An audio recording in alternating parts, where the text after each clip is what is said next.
bem, gente, nós vamos prosseguir com o estudo e análise que a gente vem fazendo do Livro dos Espíritos. Nós iniciamos já há algumas semanas as questões do Livro dos Espíritos, voltamos ao início, né? Estamos trabalhando o capítulo número 1 da primeira parte.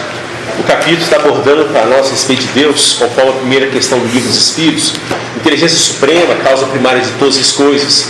E a partir daí nós vamos tendo como que um foco, uma base, para que a nossa compreensão possa se ampliar a partir dessa inteligência, desse ser superior, que vai dando as diretrizes, estabelecendo as leis, na qual vão movimentando a vida de todos nós, e a partir daí, com a inteligência que vai se ampliando, e com os próprios valores morais que vão sendo devidamente trabalhados, nós vamos como que nos ajustando ao movimento da vida, nos conduzindo à vida abundante, que Jesus traz exemplo, trouxe exemplo para nós.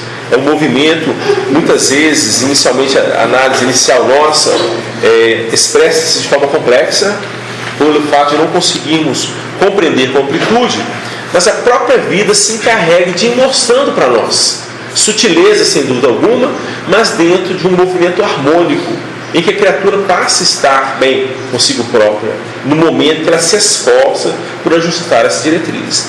Nós vamos estudar mais à frente, já estudamos no período anterior, da análise do Livro dos Espíritos, quando fala para nós a respeito da lei divina, a lei natural. Então, na primeira pergunta desse capítulo, questiona-se a respeito como que a gente pode entender a lei divina, a lei natural.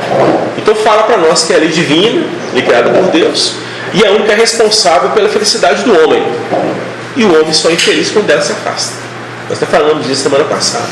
Mas para a gente poder entender que nessas diretrizes superiores que o Criador estabelece em todos os cantos do universo, e nós estamos tendo aí a oportunidade de compreendermos, fruto da evolução, do amadurecimento que vai se dando com seres, nos diversos campos de experiência em que possamos estar, então vai nos dando as diretrizes seguras.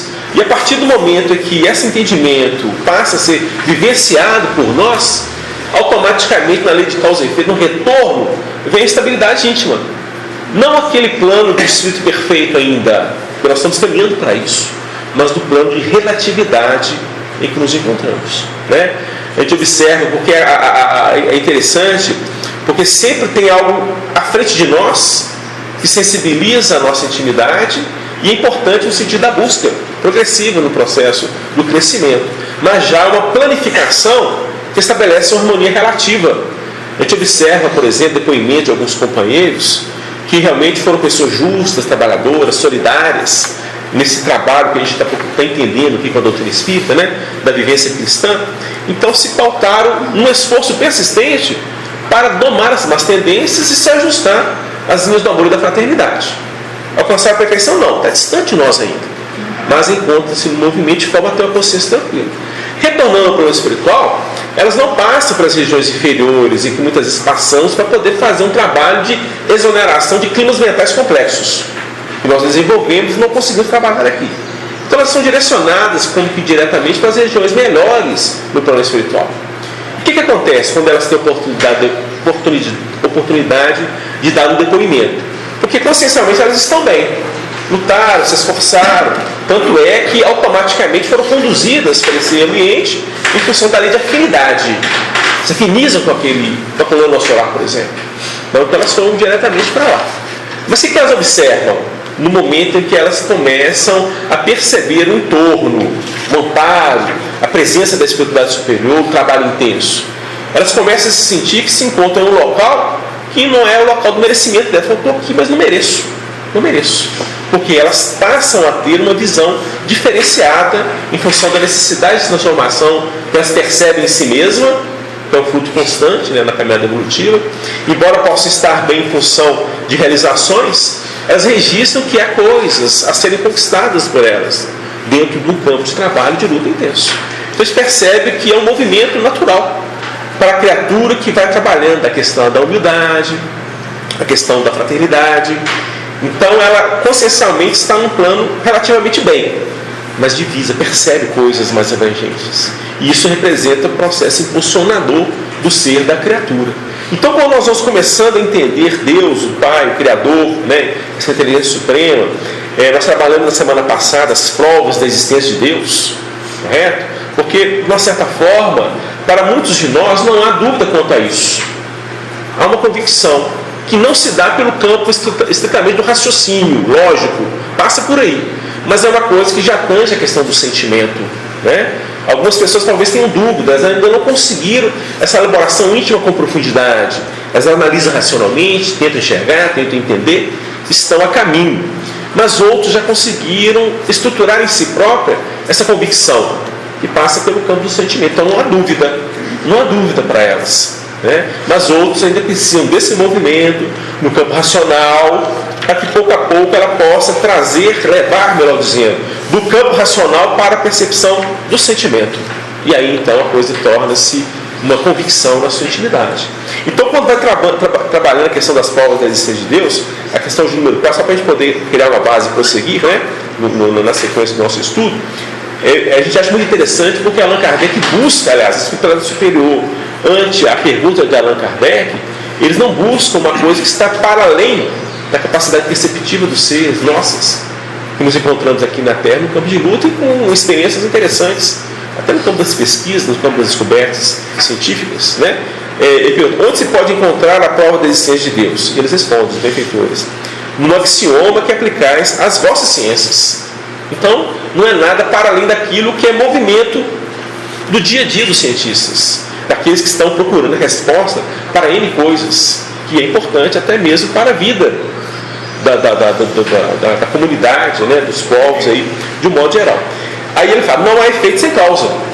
É um axioma utilizado nas ciências humanas. Não há efeito sem causa. Aí ele complementa. Para todo efeito inteligente, há que ter por trás também uma causa inteligente. Vamos procurar a origem de tudo que se encontra em torno de nós. Onde está a origem disso, a causa disso? Então, naturalmente, essa indagação, esse questionamento nos leva a compreender e entender que existe uma coisa superior. Não é fruto do acaso, ele vai questionar isso nas questões posteriores. O acaso inteligente já não é acaso, já deixa de ser um acaso, né?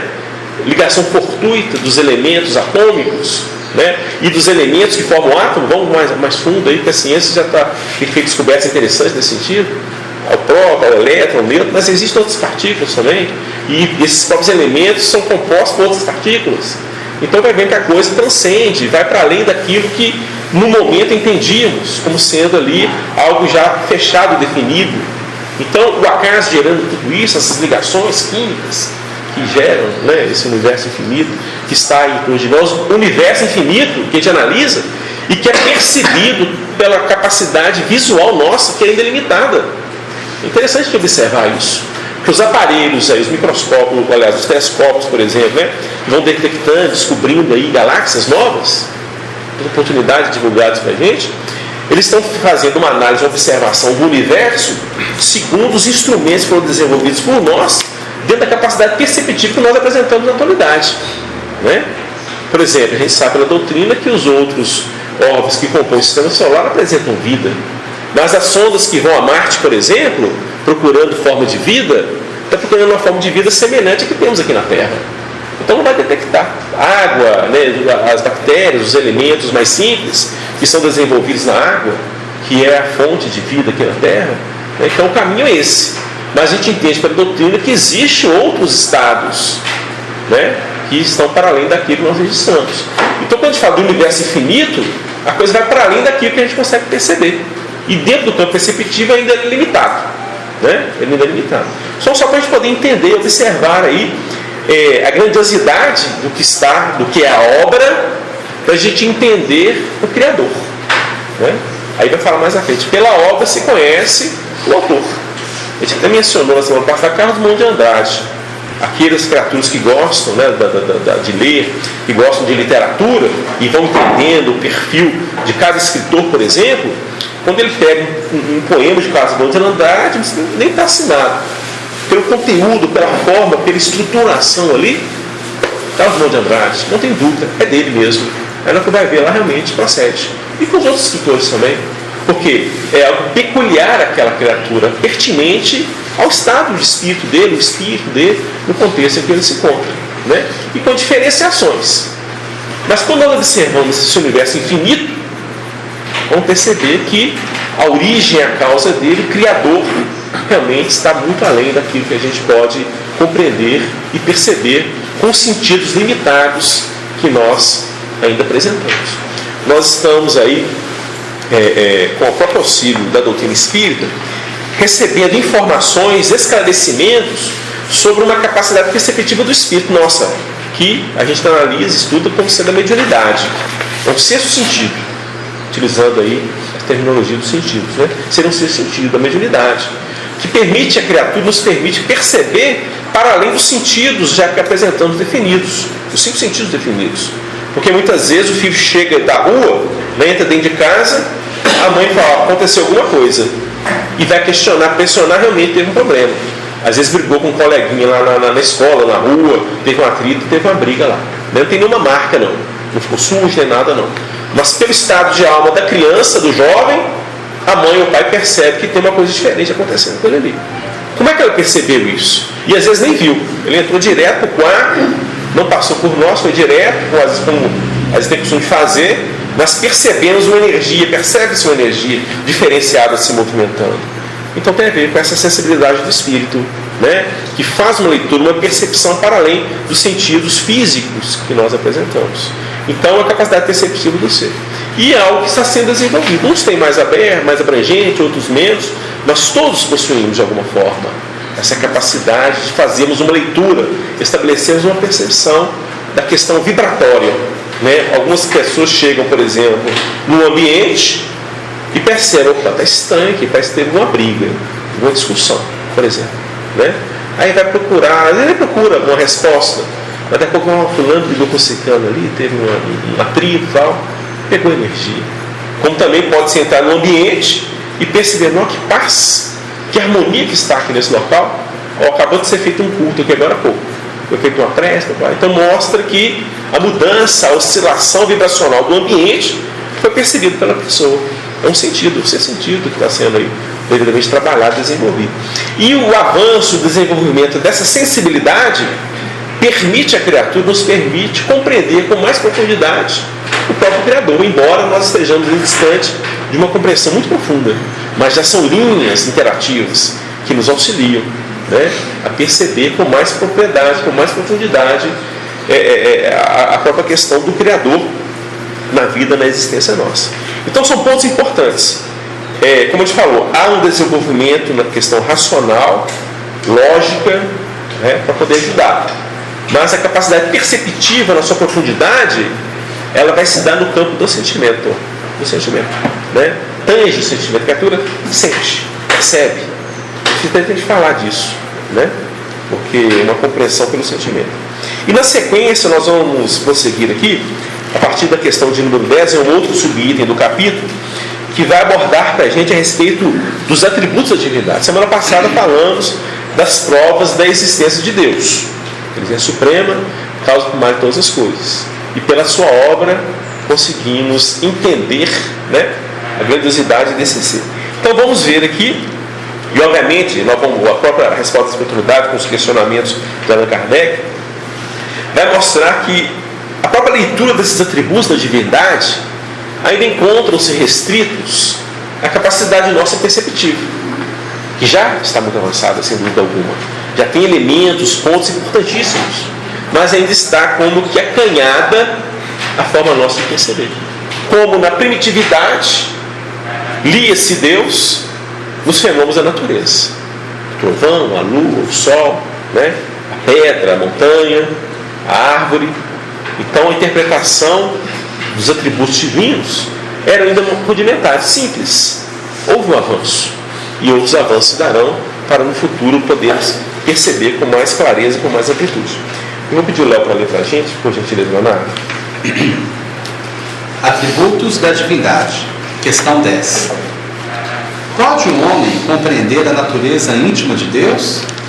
Não. Falta-lhe para isso o sentido. 11. Será dado um dia ao homem compreender o mistério da divindade? Quando não mais tiver o espírito obscurecido pela matéria, quando, pela sua perfeição, se houver aproximado de Deus, ele o verá e compreenderá. Comentário de Kardec. A inferioridade das faculdades do homem não lhe permite compreender a natureza íntima de Deus.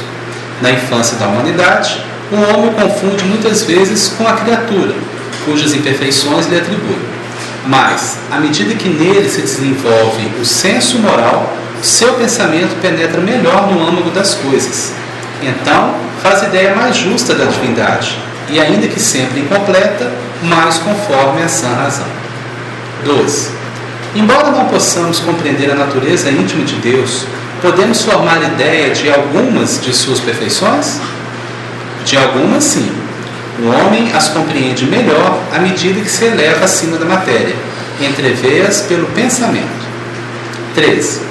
Quando dizemos que Deus é eterno, infinito, imutável, imaterial, único, onipotente, soberanamente justo e bom, temos ideia completa de seus atributos? Do vosso ponto de vista, sim, porque credes abranger tudo. Sabei, porém, que há coisas que estão acima da inteligência do homem mais inteligente, as quais a vossa linguagem, restrita às vossas ideias e sensações, não tem meio de exprimir. A razão, com efeito, vos diz que Deus deve possuir em grau supremo essas perfeições, porquanto, se uma lhe faltasse, ou não fosse infinita, já ele não seria superior a tudo, não seria, por conseguinte, Deus. Para estar acima de todas as coisas, Deus tem que se achar isento de qualquer vicissitude e de qualquer das imperfeições que a imaginação possa conceber. Comentário de Kardec. Deus é eterno. Se tivesse tido princípio, teria saído do nada, ou então também teria sido criado por um ser anterior. É assim que, pouco a pouco, remontamos ao infinito e à eternidade. É imutável. Se estivesse sujeito a mudanças, as leis que regem o universo nenhuma estabilidade teriam. É imaterial. Quer isso dizer que a sua natureza difere de tudo o que chamamos matéria. De outro modo, ele não seria imutável, porque estaria sujeito às transformações da matéria. É único. Se muitos deuses houvesse, não haveria unidade de vistas, nem unidade de poder na ordenação do universo. É onipotente. Ele o é porque é único. Se não dispusesse do soberano poder, algo haveria mais poderoso, ou tão poderoso quanto ele, que então não teria feito todas as coisas. As que não houvesse feito seriam obra de outro Deus. É soberanamente justo e bom. A sabedoria providencial das leis divinas se revela assim nas mais pequeninas coisas como nas maiores. E essa sabedoria não permite que se duvide nem da justiça, nem da bondade de Deus. Muito bem, gente. São questões esclarecedoras que vão nos auxiliando aí a perceber com mais amplitude. Vai mostrando para a gente claramente que, na essência, a questão da divindade, ela foge à capacidade nossa perceptiva, como a gente falou anteriormente. Podemos conhecer, pode o homem penetrar a natureza íntima de Deus? Não. Falta-lhe para isso sentido. Então nós falamos agora há pouco da questão do sexto sentido, que está sendo trabalhado, e a gente percebe que muitas vezes gerando lutas muito grandes por parte das criaturas. Quantas pessoas, quantos de nós não passamos, ou muitos estão passando aí, por dificuldades no campo da vivência da percepção mediúnica, né? Porque abre a sensibilidade, a pessoa não tem ainda uma diretriz, um esclarecimento que vai se fazer em função até da própria necessidade que está se abrindo, quer dizer, foi convidado, vamos estudar a doutrina, a pessoa não se interessou. Então vem a dificuldade, a partir da sensibilidade que se abre, estou vendo espírito, estou vendo, sentindo coisas, e a partir da pessoa busca ali a sua orientação, busca os recursos para poder lidar com isso, de uma forma harmônica, de uma forma equilibrada. Então, está sendo trabalhado, está sendo devidamente desenvolvido à custa de muitas lutas, porque é uma construção. Porque não é só a questão da sensibilidade em si, mas é a sensibilidade bem direcionada, porque vamos tendo recursos mostrando para nós que é importante que o direcionamento seja positivo. A lei de causa e efeito, ação e reação, né? Como os outros sentidos também, eles têm que ser bem direcionados. Se meus olhos estão atentos apenas a problemas, a discórdias, e fomento pelo verbo algo nesse teor, eu estou produzindo algo negativo, algo que tem peso, que gera problema, gera dificuldade. Então, mais cedo ou mais tarde, eu vou estar diante de uma construção própria. Saiu de mim mesmo, né? Mas fruto da vigilância e do mau direcionamento dos recursos, dos sentidos que foram utilizados dessa forma. E a questão da mediunidade também se sente da mesma forma. vamos percebendo que a diretriz deverá ser positiva, embora muitos possam utilizá-la ainda para atender interesse pessoal. Mas é fruto de aprendizado. Nós estamos trabalhando na essência do processo, dentro daquilo que representa o melhor para o ser, para a criatura. Então falta em nós sentido, para podermos penetrar na natureza íntima de Deus e compreendê-lo com mais profundidade. É interessante, já foi abordado em outras oportunidades sobre isso, tem uma obra de Camille Flammarion, em que ele, no processo de desdobramento, ele é conduzido pela espiritualidade para mundos de condições superiores à Terra, e lá vivencia com aqueles companheiros e traz notícias para nós desses ambientes mais elevados do que a Terra, para onde nós estamos sendo conduzidos pela luta que vai se dando aqui no dia a dia, em função do contexto do nosso próprio mundo. Então o que ele fala? Ele diz para a gente que chegou a visitar um mundo em que os seres que ali se movimentavam apresentavam mais de 20 sentidos. Até difícil de compreender isso, Nós estamos trabalhando no sexto, mais de 20 sentidos, no campo perceptivo da criatura, sim. Ele fala sobre isso. Então mostra para a gente que nessa capacidade perceptiva nós estamos ainda muito acanhados. O processo ainda está na sua fase inicial. Mas como eu falei anteriormente, não deixe de apresentar recursos para que trabalhos significativos possam ocorrer e com esses trabalhos significativos trabalharmos a nossa própria sensibilidade, nos capacitando a uma percepção cada vez mais ampla, mais profunda, que ele vai falar aqui mais à frente. Ele menciona a espiritualidade superior, menciona a questão dos valores morais.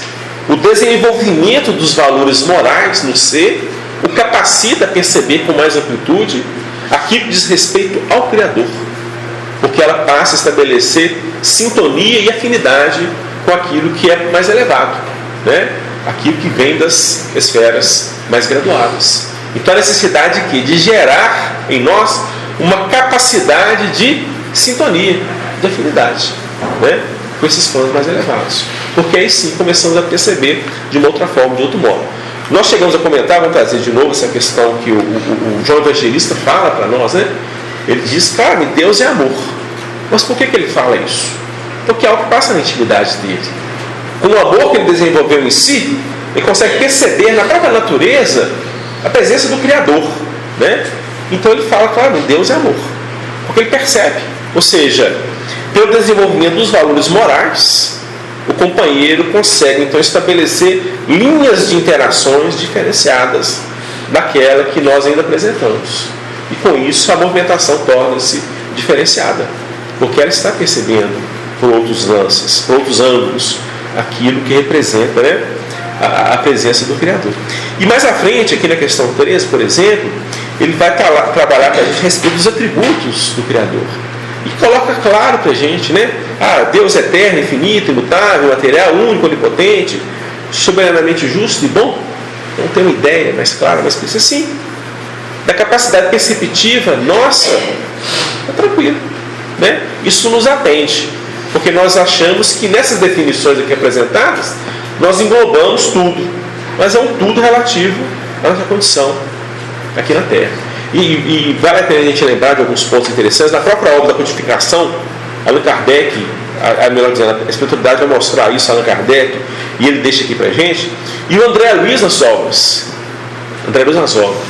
Em algumas oportunidades, ele divisa no plano espiritual uma situação em que ele deixa claramente, tentar colocar o que eu estou percebendo aqui na linguagem humana é perder o que foi percebido, o que foi registrado.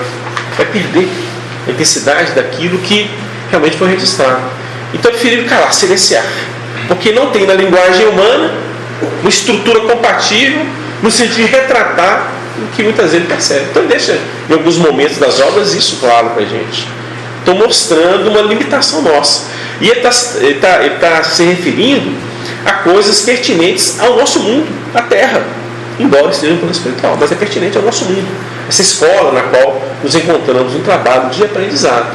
Então fica difícil, Então olha só, em se tratando das coisas espirituais que diz respeito à Terra, falta em nós uma capacidade de percepção mais clara, mais objetiva, o que dirá então em relação ao próprio Criador? Está mais distante ainda de nós, Mas são recursos que são importantes para a gente, porque vai mostrando as aberturas no campo dessa dinâmica evolutiva que nos encontramos. Já houve avanço, conquistas, mudanças, transformações. As outras virão, sem dúvida alguma. Aí ele vai falar e tentar explicar a questão, por que Deus é eterno, imutável, é imaterial, é único, onipotente, soberanamente justo e bom. Ou seja, esses atributos, em relação ao Criador, eles terão que ser apresentados no grau infinito. No grau infinito, né? Se nós temos um painel branco, uma pintinha que tiver, menor que seja um átomo, vamos colocar assim, daquele painel, que é presente uma tonalidade diferente da estrutura maior que está sendo observada, já é um ponto ali estranho, que não vai retratar com fidelidade, né, a brancura daquele painel que está sendo analisado. Tem um ponto ali, um átomo, que está em desacordo com a estrutura maior. Então já não é mais aquela coisa plena, que tem um ponto ali que está discordando da sua totalidade. Então, em relação a esses atributos, e se tratando do Criador, tem que ser no grau infinito, né? Porque realmente é o ser superior. Ele vai colocando, mas se tivesse um ser superior a ele, e já não seria mais Deus, o outro superior seria então essa criatura. Então ele vai desenvolvendo, são comentários de Allan Kardec, né? Mas é que ele vai desenvolvendo um raciocínio lógico, nos ajudando a entender, né, esses atributos do Criador, segundo a capacidade nossa perceptiva, mas já com aberturas significativas no campo de luta, de aprendizado que nós encontramos, né? Algum ponto, Léo? Tem uma questão bastante consoladora aqui no item 11, quando é perguntado se um dia o homem vai compreender então, porque logo no início foi dito que não temos sentido, não temos capacidade para isso. Então é natural a pergunta, mas um dia vamos ter essa capacidade? E a resposta diz que sim, né? Quando o homem não estiver mais obscurecido pela matéria e quando pela perfeição se aproximar de Deus, ele verá e compreenderá a Deus. E Kardec, no comentário, como grande pedagogo que é, ele já encaminha um assunto para o campo da educação moral. Ele fala que ele desenvolve esse conceito de não estar obscurecido pela matéria, se aperfeiçoar, aproximar-se de Deus, e ele fala que isso é o desenvolvimento do senso moral, da educação moral, né? E aí a gente se recorda que Jesus já ensinava isso, por exemplo, nas bem-aventuranças, quando ele fala: bem-aventurados os limpos de coração, porque verão a Deus. Então a gente vê uma concordância muito grande com o ensino do Cristo e o ensinamento espírita aqui no Livro dos Espíritos. Estar puro, estar limpo de coração predispõe a criatura a ver a Deus. Nós ainda falta-nos o sentido até para entender isso. E como nos falta pureza ainda, a gente fica sem entender como é que seria isso. Mas o ensinamento do Evangelho é verdadeiro. Então sabemos que há criaturas limpas de coração que realmente estão vendo Deus e compreendendo. E o ensinamento de Jesus é tão importante nesse ponto que ele vai, durante todo o Evangelho, trazendo conceitos que vão nos ajudando a entender esses atributos da divindade. Então a gente pode fazer a comparação entre como Jesus apresenta e como que Kardec conseguiu organizar aqui os pontos. Porque para a linguagem do homem do século XIX, que é a nossa linguagem ainda, porque o livro é muito atual para todos nós, né? Kardec conseguiu organizar esses temas, esses conceitos. Ser eterno, imutável, único e por aí vai, né? Mas Jesus apresenta Deus como Pai amoroso, o Pai de todos, na oração dominical, né? Pai nosso, que estás nos céus. Então o céu aí já define uma imaterialidade, define também uma onipresença, né? Porque céu, ele está no céu, então ele tem acesso a tudo, né? Podemos ir desenvolvendo esses conceitos, né? É um Pai amoroso, é um Pai benevolente, porque em outro momento ele fala para o homem não se angustiar, não ficar ansioso. Ninguém pode aumentar na sua estatura que seja um côvado, né? Quer dizer, por que a gente vai em excesso se preocupar com questões que a gente não tem controle, não temos governabilidade sobre aquilo? E aí, para falar disso, Jesus fala assim: Deus cuida do pássaro do céu, né? Cuida da erva no campo, que hoje ela está viva e amanhã seca, ela é jogada no fogo. Então, se Deus cuida dessa forma desses seres, como que não cuidaria de nós? Então a gente já traz o conceito de ser soberanamente justo e bom, né? E depois, numa conversa de Jesus com a mulher samaritana, em que ele pediu a ela a água do poço, e ela questionou, mas como é que você me pede a água do poço, sendo que eu sou samaritana? E dentro da conversa de Jesus ali, daí a pouco ela já está perguntando a respeito de Deus. O processo didático de Jesus é tão grande que numa conversa simples assim, à beira do poço, tirando água, daí a pouco a mulher perguntou, mas como é que eu faço a adoração? Como é que eu lido? Como que vai ser minha relação com Deus? Como é que eu faço isso? Porque eu já ouvi falar e todo mundo diz que o Messias vem e ele é chamado Cristo, né? E quando ele vier vai ensinar tudo. E Jesus fala, sou eu que converso com você. Mas a simplicidade dessa conversa, daquele momento, é de nos admirarmos, né? E dentro desse desenvolvimento, Jesus fala com ela assim, Deus é Espírito. Isso está em João 4:24. Deus é Espírito. Importa que os que o adorem em Espírito e verdade. Então a gente vê todos os conceitos que Kardec desenvolve aqui nessa orientação de Jesus. E ele, como Espírito puro, tem essa propriedade, né, que é característica dele, da síntese. Com essa expressão, Deus é Espírito e é necessário adorar em Espírito e verdade, como que ele abrange todos esses conceitos que a gente precisa, por nossa necessidade, detalhando, né? É onipotente, é único, imaterial, né? E a gente vê a correlação não sendo possível trabalhar o conceito de Deus sem trabalhar o conceito do Cristo. E a mulher samaritana demonstra isso. Na capacidade dela de entendimento, ela demonstrou. Porque quando toca no assunto de Deus, ela já fala, eu sei que vem o Cristo, e Ele que vai ensinar, né? Então fica para a gente esse conceito, que quando a gente não conseguir aprofundar mais o entendimento a respeito o entendimento que nós temos a respeito de Deus, a gente deve ficar com aquilo que Jesus ensinou, né? E a exemplificação dele, a fala dele deve nos bastar, porque a gente ainda está longe de exemplificá-lo ou vivenciá-lo em sua plenitude, né?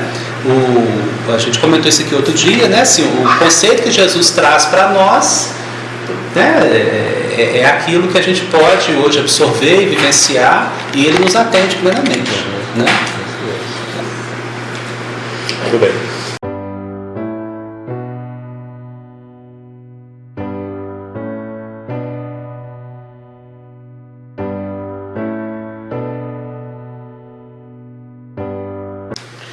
Nós estamos pedindo a Deus, nosso Pai, que nos abençoe, para que nós possamos prosseguir em nossos estudos com muito proveito e elevação. Continuando a nossa abordagem da Epístola de Paulo a Timóteo,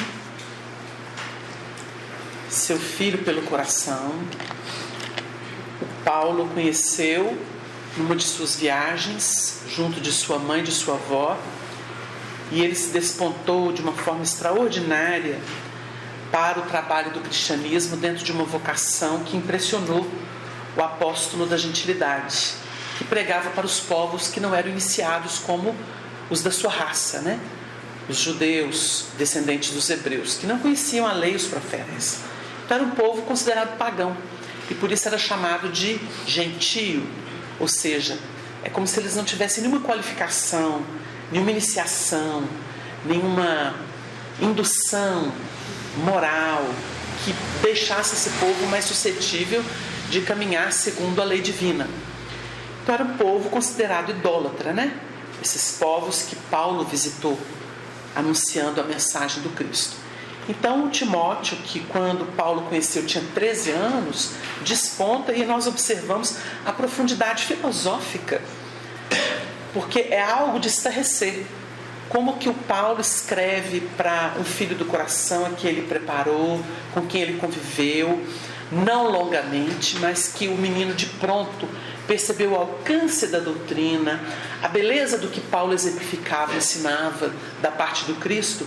E a gente nota aqui nessa análise a profundidade dos conceitos, esse aspecto filosófico de profundidade que ressuma dos textos, das equações, dos pensamentos exarados por Paulo.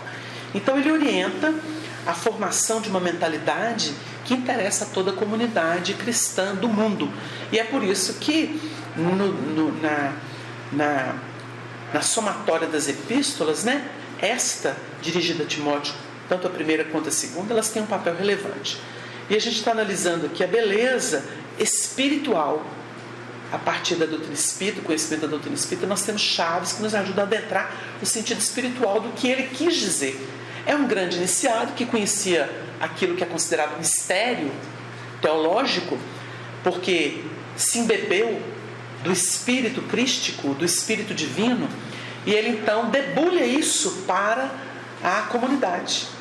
Existem momentos em que Paulo está escrevendo a determinadas comunidades que criavam suas confusões, né? A gente redita isso no tempo. Por exemplo, nós podemos falar do nosso arraial, não vamos falar do catolicismo, não somos católicos, não somos protestantes, a gente fala dos espíritos. Os espíritos no movimento criam sensações, opiniões, guerra de opiniões, né? A gente vê, por exemplo, grupinho querendo que o Chico seja a reencarnação de Kardec, e o outro grupo sabendo que o Chico sempre definiu que ele não era Kardec, né? Deu notícias do codificador, para muitos contou que foi uma das médiuns de Kardec, mas as pessoas muitas vezes preferem não ouvir o Chico e criarem sistemas. Então fica essas coisinhas, né, que fazem as pessoas perderem tempo, perderem foco. Então essas idiosincrasias, né, esses desentendimentos, essas idolatrias, elas surgem por sugestões de vaidade, de presunção, de falta de vigilância, quando o assunto mais sério é a compreensão da mensagem e a aplicação dela no dia a dia. Então nós notamos que o Paulo trabalha isso naquela época. Ele lidava com esses problemas, né? Quando ele responde, por exemplo, respostas acerca do casamento. Por que respostas? Porque as perguntas foram feitas pelas pessoas que estavam tendo problemas, conflitos, como nós temos hoje. E que as pessoas procuram. O que eu faço? Jogo meu marido fora? Eu jogo minha mulher fora? Eu troco por duas? Então, vem essas ideias. Qual karma que eu vou assumir? Será que eu vou pagar muito? Será que eu vou ter que tolerar até o fim da vida, porque senão vem de novo? Só de falar isso, vai ter que vir de novo, né? Porque não foi suficiente. Mas nem sempre vem como marido, pode vir como filho, né? Ou ela pode ser filha dele. Relações familiares, elas se resolvem entre si. Não importa o título que se dê. Nós espíritas sabemos isso. Mas porque conhecemos os meandros da lei, a aplicação da lei, nós começamos a perceber a beleza do que Paulo já trabalhava como um exegeta do Evangelho, como aquele que interpretava Jesus, que aplicava a si próprio e que ajudava a comunidade a compreender. Porque o que o Paulo fazia na época era aproximar a mentalidade ainda muito materializada, muito ainda, vamos dizer, promíscua em termos de convicções, de certezas. Ele aproximava esses elementos de uma forma muito lúcida. A gente percebe que o Paulo já usa lógica. A gente vê a argumentação de Paulo e entende Allan Kardec na atualidade. A gente fala assim, peraí, eu já fazia um trabalho que Kardec fez aqui. Quem pega a obra de Paulo e começa a ver os argumentos, os trabalhos que ele fez em termos teológicos, né? Utilizando filosofia, utilizando fatos da sua vida, da vida dos companheiros que formaram o colégio apostólico, que conviveram com Cristo, ou outros que deram grandes testemunhos. Quando ele começa a argumentar em cima disso, a gente fala assim, meu Deus, ele fez à época o que Kardec fez aqui, observando os espíritos, manifestações, mundo espiritual, deu nome às coisas, esquadrinhou, pesquisou, inferiu e começou a abrir caminhos para as pessoas entenderem, compreenderem. Porque é algo extraordinário. Não se constrói uma vida digna sem essas buscas, sem essas incursões. Para que a gente tem inteligência? Para poder enfeitar só como se fosse cabeça aqui, enfeitando o corpo? Então a gente tem que parar para pensar. Nós temos atributos herdados de Deus. Nós temos sentimentos, nós temos a capacidade racional. A gente tem que colocar isso para funcionar. Conjugar esses valores para chegar num objetivo maior, que é a nossa plenitude, não é? Ou seja, a realização do ser, ela passa pelo seu movimento interno. Lá fora nós mostramos habilidades, mas essas habilidades vigem no mundo interno. Então a engenharia, né?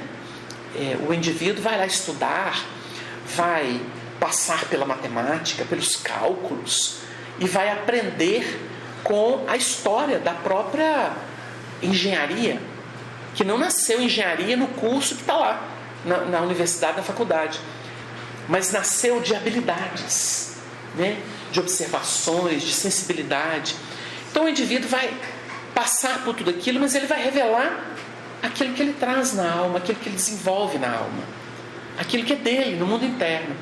Então nós começamos a refletir que os argumentos de Paulo, e ele constrói, ele ajuda o elemento a sair da comodidade, da tacanhez, da ignorância ou das confusões para o mundo claro das ideias, das percepções, das atitudes.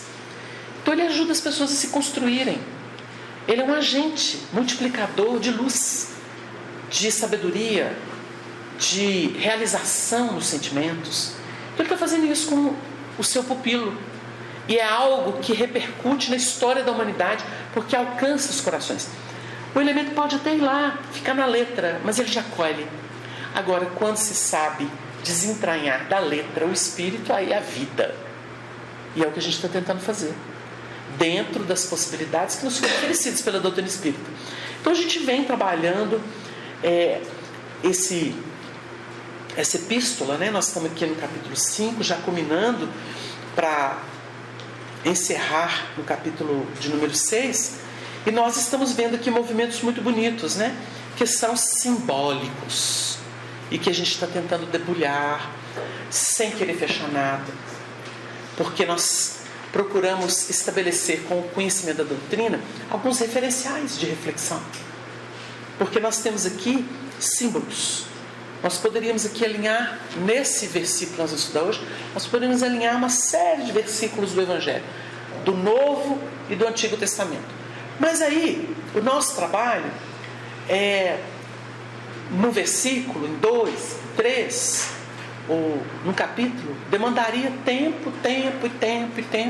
Então a gente está tentando simplificar para semear, para que cada qual, no seu ambiente, em casa, no seu evangelho lá, nos seus estudos pessoais, em estudos em grupos, possam também utilizar a metodologia que nós aprendemos com a doutrina, com Kardec, que aprendemos com Emmanuel, que aprendemos com Honório Abreu, né? E aí vai, são tantos que colaboraram, e a gente pega esse acervo todo e a gente começa a desentranhar o espírito da letra, porque o primeiro a interpretar o Evangelho foi Jesus, porque ele fala do semeador e em seguida ele vai interpretar a parábola do semeador. É uma das que ele faz isso. Ele dá exemplo para a gente. Então ele próprio ensina como se faz. Aquele que semeia ali é isso, a semente que cai ali é aquilo. Ele começa a interpretar, e é nessa linha que a gente está.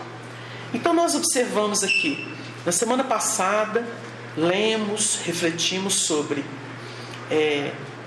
conjuro-te diante de Deus e do Senhor Jesus Cristo, dos anjos eleitos, que sem prevenção guardes estas coisas, nada fazendo por parcialidade.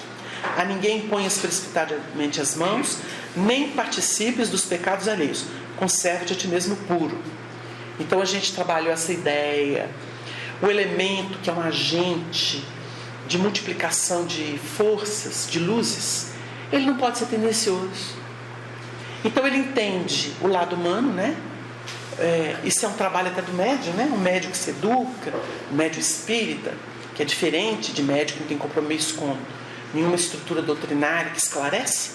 Então ele pode rodar, pular, subir parede, gritar, dar flechada nos outros, né? Riscar pó. Ele pode fazer o que quer, porque ele não obedece a nenhuma norma de, vamos dizer assim, sublimação das suas potências.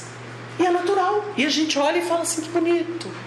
Seja por expressão de cultura afro, né, brasileira, é bonito, é belo, respeitável, porque nós todos passamos nesses processos. Mas chegamos na doutrina espírita, que é uma escola, e a escola fala pra gente assim, aqui, olha, da mesma forma que existia a alquimia, que foi a base da química, e que existia uma medicina embrionária que fazia lá sangrias, que colocava sanguessuga para purificar sangue dos outros, que usava isso, né?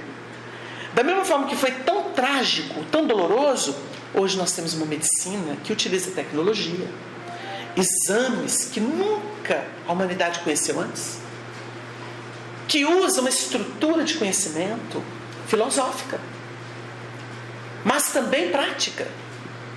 E aí associa essas forças. E hoje nós temos algo mais depurado. Então a gente parte para a mediunidade e pegamos lá um elemento que tem uma sensibilidade, o espírito chega perto dele, ele transforma. Camaleão. Conforme o espírito chega, ele muda a cor. Mas não é a cor, ele muda o comportamento, o pensamento, o sentimento. O elemento é muito sensível. Aí ele começa a estudar as leis divinas, a própria mediunidade, porque a doutrina espírita é uma ciência que trata disso. E ele estuda aquilo e fala assim: então quer dizer que eu não preciso pôr a mão na prancheta que tem um lápis amarrado nela e ela dispara. Quer dizer que eu posso pôr o lápis na mão porque a prancheta é apêndice. Foi assim que Allan Kardec aprendeu. Foi assim que ele aprendeu. Ele, como observador, testando médiuns, procurando contato com os espíritos, percebeu que não precisava de acessório, bastava pôr o lápis na mão do médium. E o braço do médium também é acessório. Porque a mediunidade é de espírito para espírito. Embora a carga vibratória do espírito possa imprimir ao braço um movimento, até involuntário. O médium não quer, mas o braço dispara. E aí estudou as condições da mediunidade. Mas quando o médium aprende essas coisas, ele diz assim: então eu não preciso, eu posso me enxugar. Porque ele apresentava componentes dele. O espírito chegava com os fluidos e ele chupava cana. Chupa cana. Antigamente o povo achava que quando o elemento chupava, é porque ele estava chupando o espírito para dentro, para poder receber o espírito. Até isso aconteceu. O próprio Divaldo conta caso em que ele foi numa sessão, ele era jovenzinho, foi numa sessão, ele viu os médicos chupar e falou assim: o espírito deve estar entrando. Então, olhem bem o que a gente vai corrigindo de excesso. Então eu, por exemplo, com todo respeito, a gente respeita muito a Umbanda, presta serviços maravilhosos para a sociedade, como o candomblé, com a sua cultura, e aí vai. Nos níveis em que estão, prestam serviços.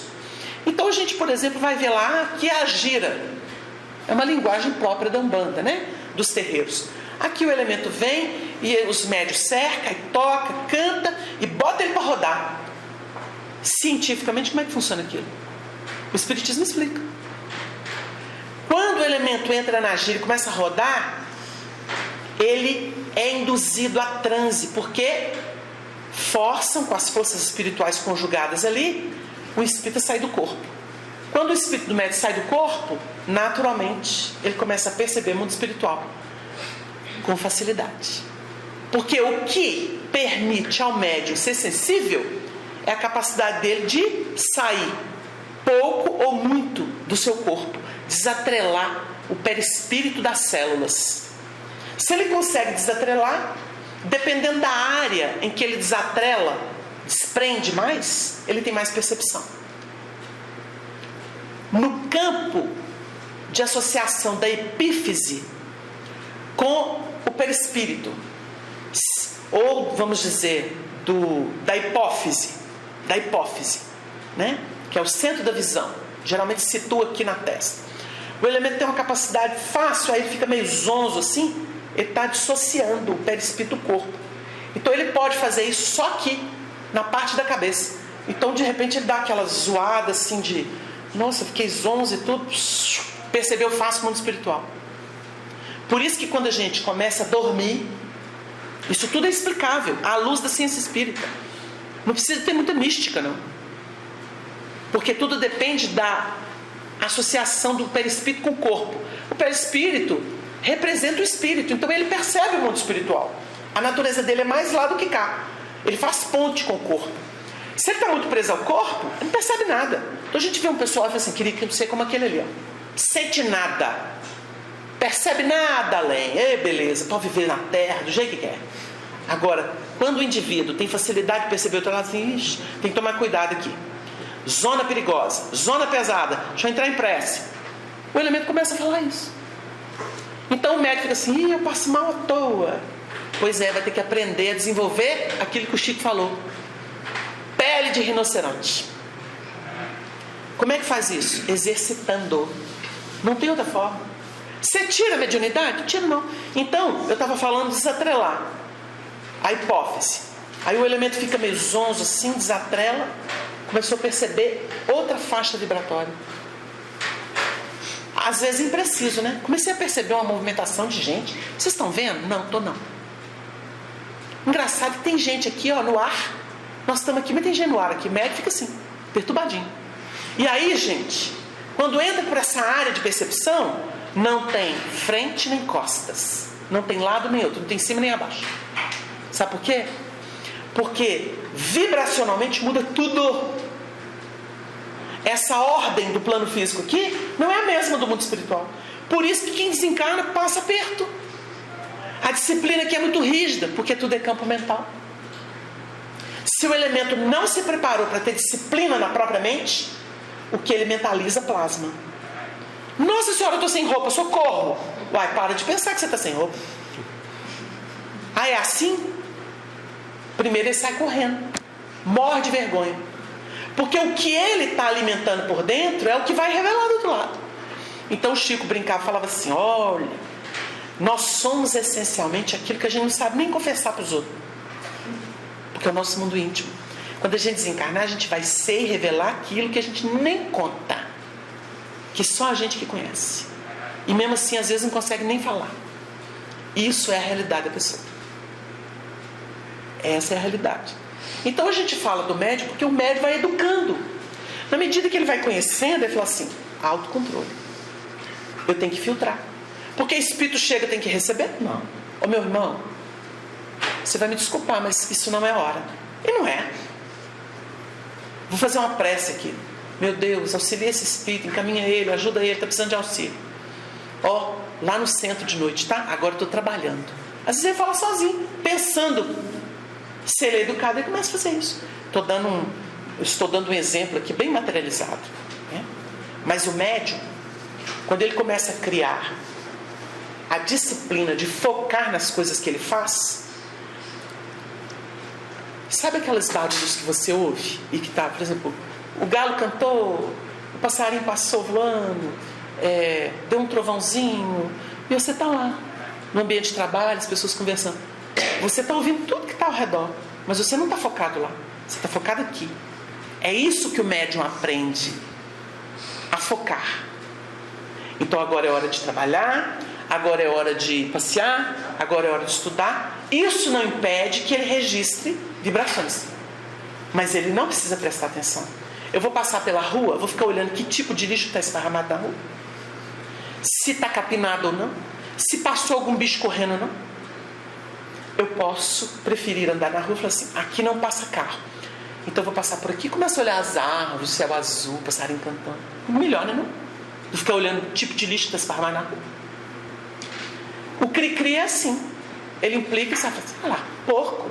Olha lá, aqui a dona é porca. Olha lá, não varreu direito. Esse está se ocupando com o que não diz respeito a ele. Não diz. A porta dele está limpa? Ele está fazendo o dever dele? Então pronto.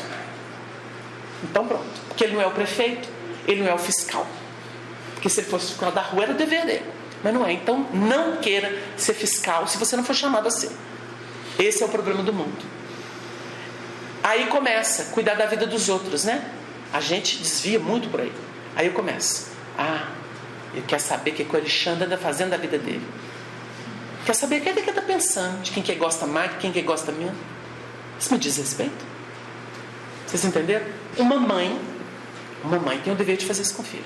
Ela tem que rastrear o filho, porque ela tem o compromisso da educação. Um pai tem. Um casal tem. O casal rastreia um ao outro, não para vigiar, mas porque vive num regime comum de comunhão.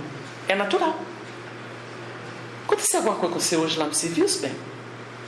E lá vem você, né, com sua ciumeira. Não sei, me deu uma sensação estranha. Aí no outro dia que encontra com o colega, você vê assim: você acredita que eu dei uma olhada assim, joguei um elogio para fulana, e a mulher sentiu lá em casa? Tô podendo nem olhar, minha filha, ela pega tudo. Por que isso acontece? Porque vive num regime comum. Casamento é isso. Está lá escrito na Bíblia: e deixarão pai e mãe, serão os dois uma só carne. Quem casa achando que vai continuar o mesmo, não entendeu nada. Regime comum. comum. Se ferir lá fora, feriu lá dentro. Eu não sei porque de um tempo para cá, lá em casa tão esquisito, uma energia estranha. A mulher está estranha, os meninos estão estranhos. Aí alguém que pode ter conhecimento espiritual falou assim: mas o que você andou aprontando? Eu não posso nem contar, não, mas eu dei uma fugidinha. Eu falei assim: é isso. Entrou outra energia na sua casa. Tem uma energia invasora. A gente vai fazer aquele exame de Kirliangrafia, né? A máquina Kirlian que fotografa a aura. Já foi muito famosa, hoje em dia quase não se fala disso, né? Mas ela foi muito interessante. O Chico Xavier ia para São Paulo e se submetia a pesquisas feitas pelo Dr. Hernani Guimarães Andrade, que era um psicobiofísico, né, renomado, era espírita, mas ele fazia pesquisas e era um homem da ciência. E o Chico se submetia. Então o Chico gostava. Aí o Chico ainda dava dica: ó, doutor Hernani, o senhor não compra essas máquinas brasileiras não, o senhor compra as importadas, porque elas eram mais eficientes. Então na máquina Kirlian mostrava a aura, os estados, né, de vibração na prece, ou etc. Por exemplo, até alimento, né? O alimento deteriorando, como é que a energia dele é, o alimento bem saudável, como é que ele tem uma outra energia. E assim as pesquisas foram feitas. Então na Kirliangrafia, às vezes eles fotografam e falam assim: tem energia invasora, detecta obsessão, momentos de obsessão da pessoa, energia invasora. Então é curioso trabalhar esses assuntos todos, porque a gente não pode achar que a gente se associa e pode fingir. Não tem jeito. Não tem jeito. A vida é muito clara e harmônica para acolher mentira. Por isso que Jesus fala: tem que ser sim, sim, não, não. Porque passa disso não presta. Então, gente, nós precisamos tomar cuidado com a natureza da nossa vida, né? Dentro disso tudo que a gente passa a conhecer. O médium tem que se educar, porque senão ele é joguete de espírito. Todo que chega, entra na casa. Já pensaram que quer viver assim? A gente até entende a Madame Blavatsky, né? Que foi muito famosa na sua época e que assombrou pela sua filosofia, pela sua mediunidade que ela negou, né? Foi médium de efeito físico, materializou o espírito, psicografou, viu, ouviu, saiu do corpo, tinha todas as mediunidades. Um dia ela renegou tudo e falou assim: não é mediunidade. Criou um nome, né? Que o Pietro Baldi foi atrás dela e as noures lá, né? Não é mediunidade, é nouri. Ah, então tá, é outro nome para mediunidade. É que nem o povo fala, é Alá, Deus, não importa, né? É divindade. Então é a mesma coisa. Os cientistas são assim, cada um tem que dar um nome, né? Então isso aqui, não, isso não é isso, isso é isso, porque tem a vaidade no nome, então tá. Mas a gente até entende Madame Blavatsky, Helena Petrovna Blavatsky, a gente entende ela renegar a mediunidade, porque ela falava assim: isso desgasta demais, desgasta demais. Mas para que os espíritos fizeram um trabalho e confiaram o trabalho de revelar as coisas para Allan Kardec, né? Por quê? Porque a pessoa tem que entender o que é o caminho da educação para não ficar desgastando. Que emana energia até que ele precisa para o dia a dia. Agora, o médium tem um quantum de energia a mais. A gente tem que dizer isso. Se ele não quer mais essa energia, ele que fica doente. Aí ele enlouquece. Porque mediunidade é maldição? Não. Porque ele tem um compromisso. Ele tem que ajudar mais pessoas na vida, porque ele pediu isso antes de reencarnar. Se ele não consome essa energia com alguém, essa energia vai fazer mal para ele. Então, existe uma razão, existe uma lógica. Tudo que não serve para nós, vira problema para nós. Emmanuel trabalha o que a gente amontoa pelo dinheiro, pelo poder. Aquilo que você amontou, que não tem utilidade para você e para ninguém, é motivo de aflição. Porque para defender tudo aquilo que você vai amontoando cada vez mais, você vive só de defensiva na vida. Porque você tem que proteger um patrimônio que você nem usa. Aí o Chico perguntava assim: eu não vivo em 5 casas, eu vivo em uma. Para que eu quero 5 casas? Tem gente que tem casa em Miami, casa em Nice, na França, sítio não sei aonde, mansão na Bahia. E vai? Não. Quem usufrui são os caseiros. Não vai. De tanto que acumula. Para quê? Para que tudo isso? Né? Então, a pessoa que pensa em termos espirituais, ela simplifica a vida. Porque ela pode ser feliz sem se prender a tanta parafernália e virar uma árvore de Natal, né? Cheia de inutilidade, brilho falso, só mesmo para fazer encanto de criança, porque para o resto não serve. Então a pessoa vive de defensiva. Todo mundo quer, eu tenho dinheiro. Você olha para todo mundo, até os parentes, assim, está me roubando, está de olho no meu patrimônio. Não vive. Então a gente precisa disso, em sã consciência. Então o Chico chamava atenção, né? Tirando a vaidade das mulheres que a gente respeita e de alguns homens que gostam também, o Chico falava assim: para que eu quero 24 pares de sapatos? Eu tenho apenas 2 pés. Mas a gente entende a vaidadezinha, né? De vez em quando é bom dar uma renovada. Não renova por dentro, renova por fora. E a gente vai seguindo o rumo assim, né? Então nós temos, nessa abordagem de Paulo, que é muito lógica, né? E que pede para a gente ter harmonia e equilíbrio, ele avança. E aí vem um tema muito interessante. Muita gente teria imensa dificuldade de ver isso aqui. Fala assim: olha lá, induzindo a bebedeira. Então ele diz aqui no versículo 23 do capítulo 5: não bebas mais água só, mas usa de um pouco de vinho, por causa do teu estômago e das tuas frequentes enfermidades. Viva o vinho. Mas como é que é isso? Então vamos partir do simples para o complexo, o composto. Então vamos lá.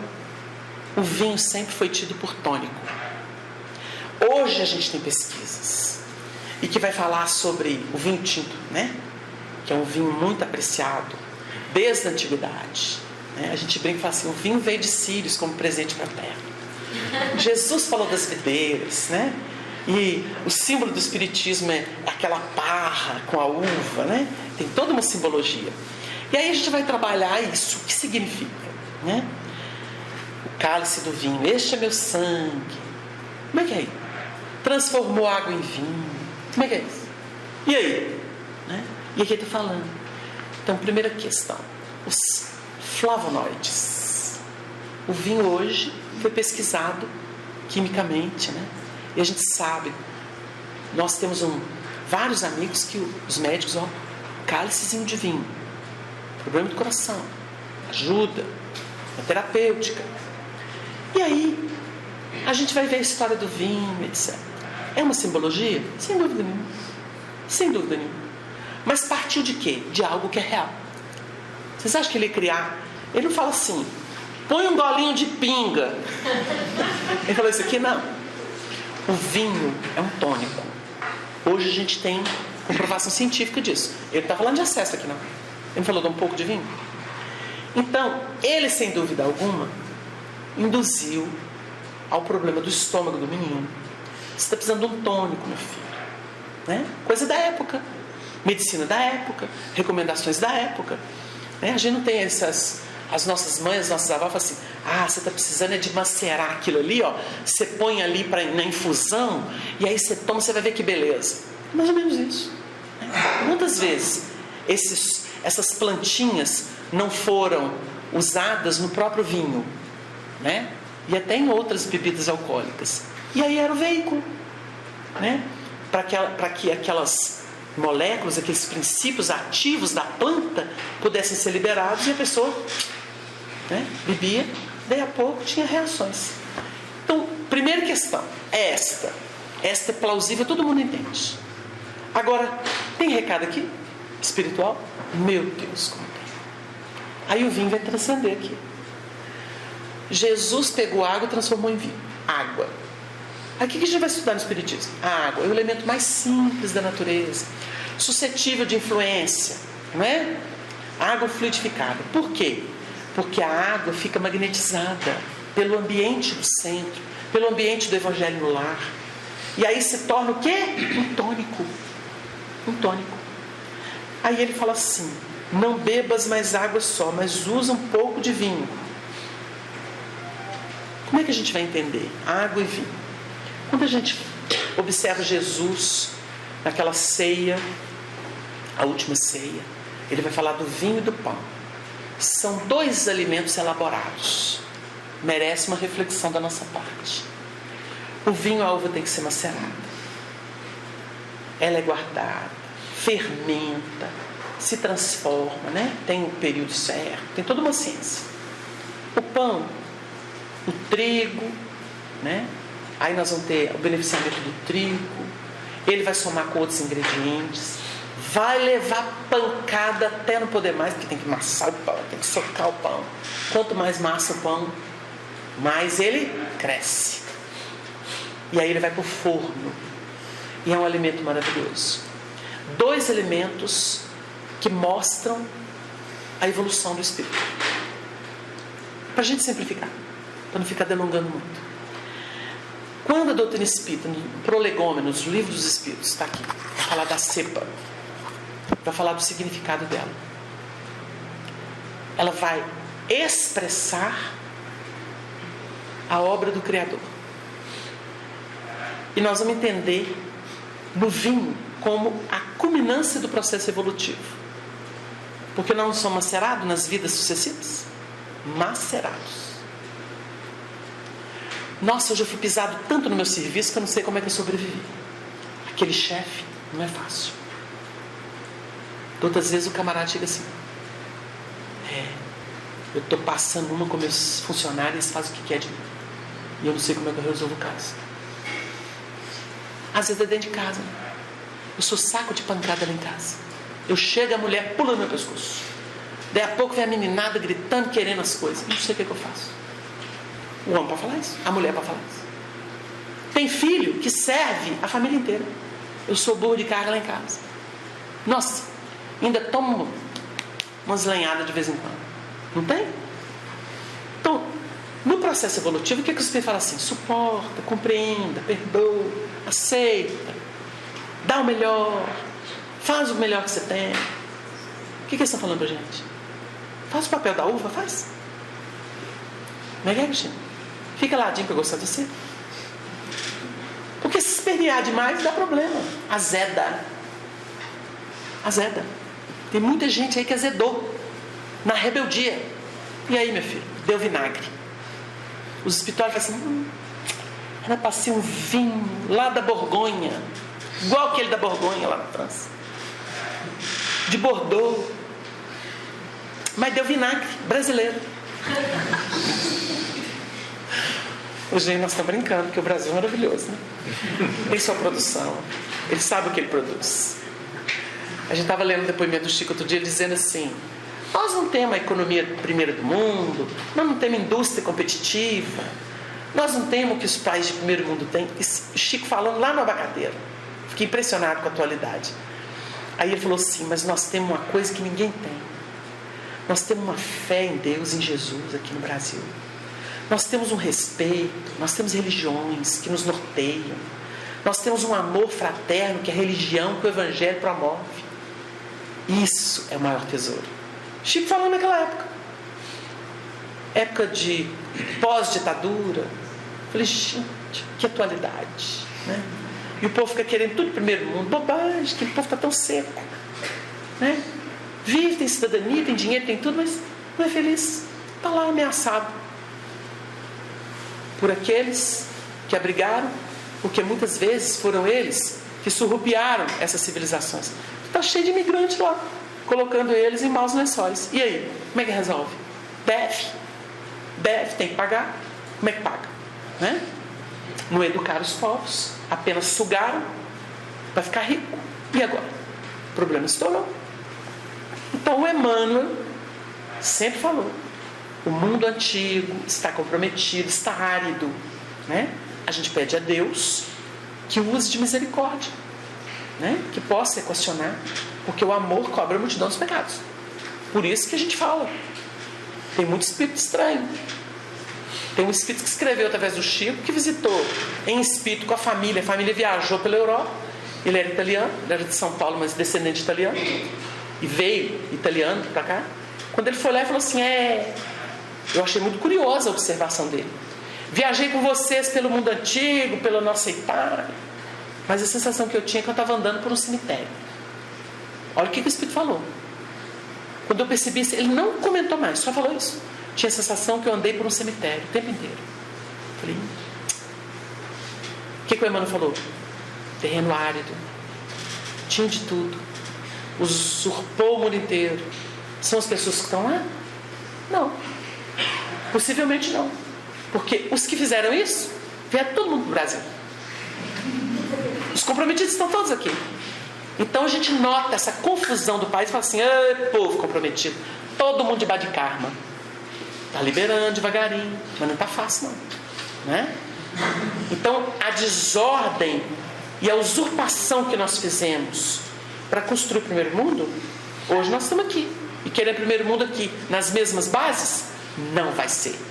Jesus assinalou um roteiro novo para o Brasil. Vai ser diferente. A gente vai aprender querendo ou não. Porque não é como a gente quer.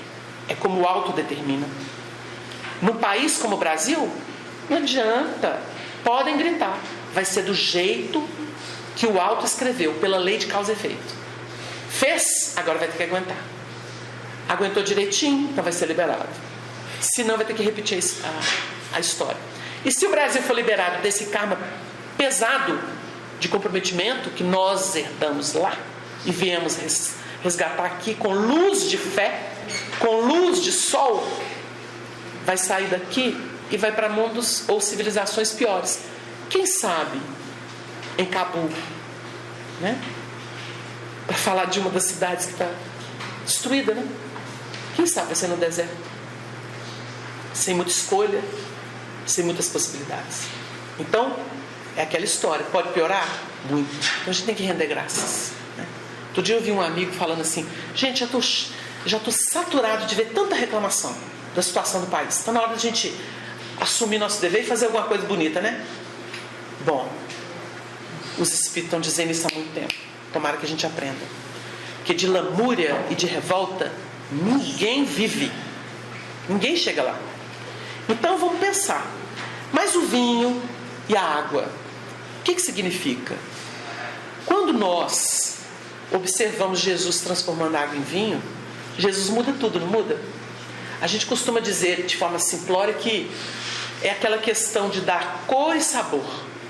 E um sabor estimulante, né? Porque o vinho estimula, ele é um tônico. Então a nossa vida, ela pode estar assim muito simplória, muito sem só aquilo, né? A rotina. O que a gente tem que fazer? Tem que botar um tônico. Evangelho é tônico? Alguém duvida disso? Então aqui o assunto espiritual é, meu filho, você tem suas experiências, pode estar aí passando, vamos dizer, sua capacitação para se emancipar, está aprendendo, está vivendo em família, está vivendo a comunidade não te compreende? Então está na hora de você colocar um tônicozinho no seu coração, na sua alma. O que é? Nós vamos chamar isso de uma oitava a mais no pensamento. O Chico teve que fazer isso porque quando ele começou na mediunidade, ele tinha espírito em cima dele querendo as coisas e encarnado. Ô Chico, eu quero isso. Ô Chico, me dá isso. Ô Chico, me cura. Ô Chico, me dá receita. Ô Chico, eu quero falar com fulano. Ô Chico, me fala com ciclano. Você tem notícia de quê? Ô Chico, você explica isso. E os espíritos lá, ô Chico, eu estou precisando acalmar meu povo. Ô Chico, eu estou precisando dar um recado para o povo. Ô Chico, ele vivia entre as duas esferas. Ele escreveu uma vez para o presidente da FE falando assim, há dias em que me sinto desencarnar sob a pressão das duas esferas, a física e a espiritual. Porque ele era muito sensível como médium. Como Chico, ainda não temos ninguém. Na Terra ainda não tem. Pode ser que vai chegar com os novos aí. Não tem muito igual não. Interexistente. Vivia aqui e lá ao mesmo tempo. E com lucidez. Então, o Chico um dia se respondeu para um casal. Nós já contamos isso aqui.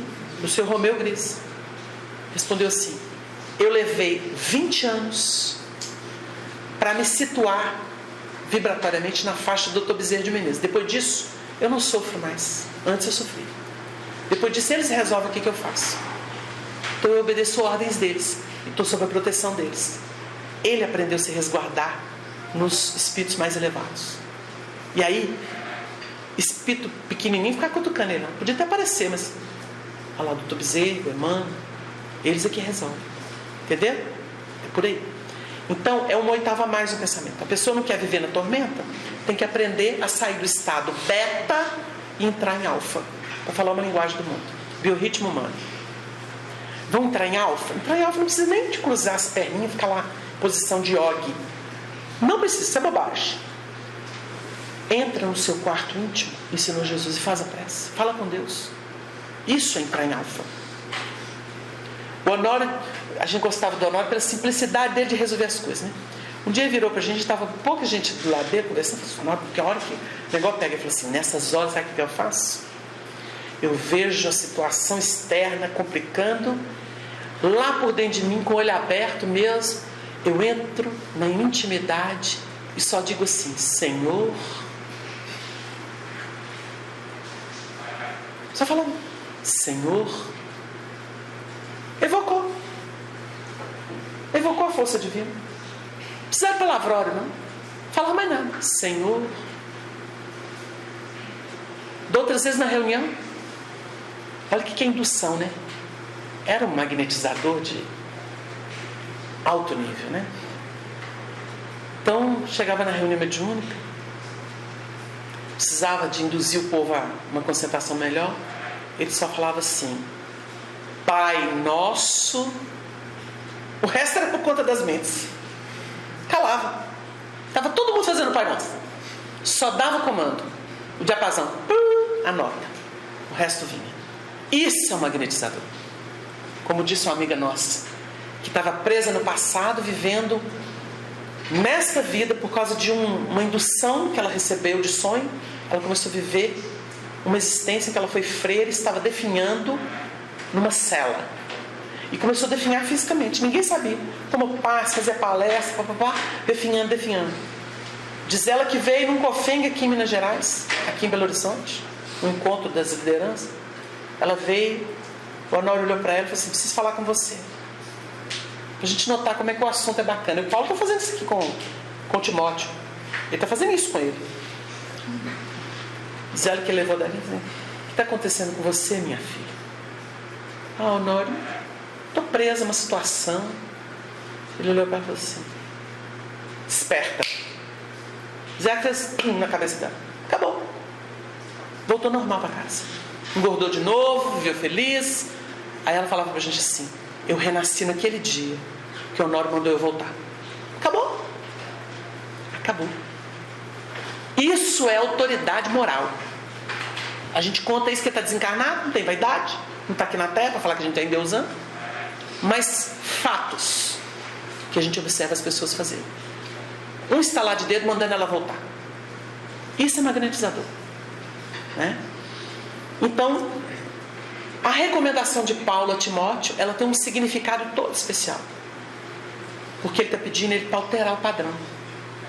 O que é o estômago, gente? Para a gente não falar que vamos ficar no físico aqui. O estômago é o órgão da digestão.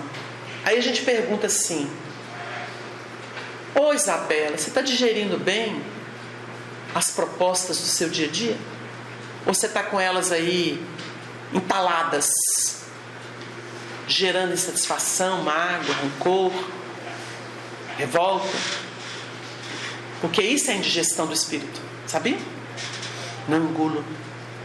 Eu vou, na hora que eu olho para aquela pessoa, me trava tudo. Candidata a quê? A uma enfermidade grave no organismo. Tem câncer que é construído assim. Tem loucura que é construída assim. Você sabia? Começa da irritação. O Emmanuel faz um estudo no Pensamento e Vida. Uma simples irritação na mucosa gástrica leva à loucura. A culminância do processo é a loucura. A pessoa desgoverna. Então o Honório gostava de falar nas reuniões dele sobre o átomo mental, que os espíritos começam a abordar na doutrina espírita. Porque existe o átomo físico, mas existe o mental, outra faixa de vibração. Então ele dizia assim, tem elemento aí que está aguentando, sem digerir. Não tomou o tônico, não tomou o vinhozinho. O vinhozinho de Jesus, viu, gente? O outro faz bem também na medida certa, né? Nós não somos ortodoxos, xiitas nesse assunto. Então, o elemento vai acumulando, vai acumulando, vai acumulando. Daí a pouco ele pega uma faca e matou uma pessoa. O que aconteceu ali? Saturou. Como é que dá a descarga? Irrefletidamente. Entenderam?